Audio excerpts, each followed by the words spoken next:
سلام، به دنیای آموزش پرم‌ودا خوش اومدید. از نقطه یک بلندی باسم 20 الی 22 سانتی متر رو روی خط عمود اندازه بگیرید و نقطه 2 بنامید.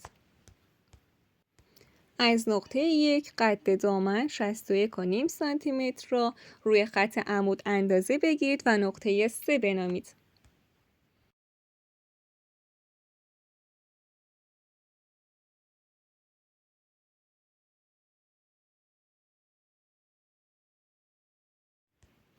از نقطه 2 روی خط افقی که رسم کردید 1/2 دور باسم به اضافه 1 الی 2 سانتی متر را اندازه بگیرید و نقطه 4 بنامید.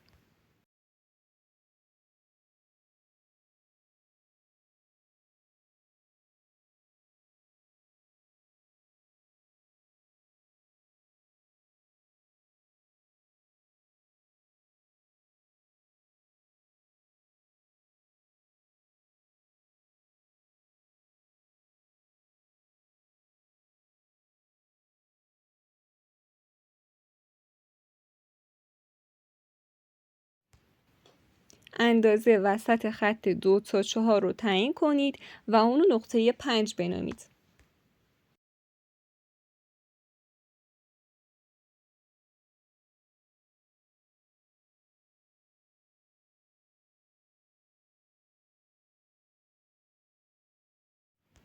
یک الی 1.5 سانتی متر از نقطه 6 به طرف بالا اندازه بگیرید و نقطه 10 بنامید.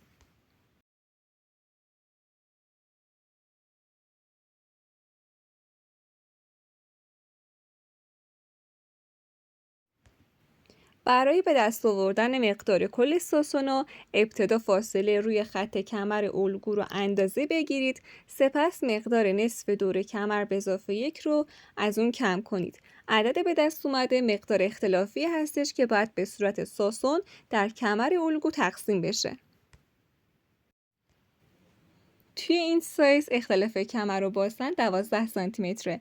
طبق فرمول 7 سانتی سهم ساسون پهلوه که باید به 2 قسمت تقسیم بشه و با انحنا رسمش کنی. برای ساسون پشت 3 سانت پهنا در نظر بگیر و طولش رو بین 13 تا 15 سانت بزن. ساسون جلو هم 2 سانت پهنا داره و طولش نباید بیشتر از 9 تا 10 سانت بشه.